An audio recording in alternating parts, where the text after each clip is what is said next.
പിള്ളേരിലേക്ക് ഒരു ജീപ്പാണ്. ഇത് വർക്ക് ചെയ്യില്ല എന്നും പറഞ്ഞാണ് ഇവിടെ എത്തിച്ചത്. അപ്പൊ എന്തെങ്കിലും ഒന്ന് പറയാൻ സമ്മതിക്കണേ.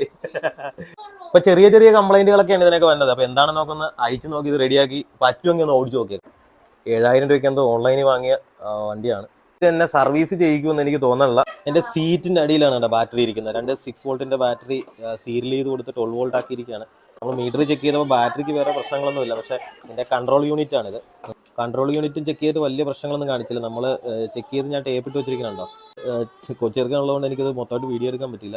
നേരത്തെ എന്തോ ഒരു മോട്ടർ മാറിയിരുന്നതാണ്. എടുത്ത സമയത്ത് കംപ്ലൈന്റ് ആയപ്പോൾ ഒരു മോട്ടർ അയച്ചു കൊടുത്തു പോയി.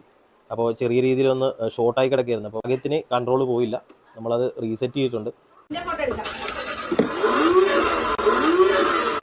വണ്ടി നമ്മൾ ശരിയാക്കിയിട്ടുണ്ട്. പുള്ളിനെ വിളിച്ച് കയറാൻ നോക്കിയത്.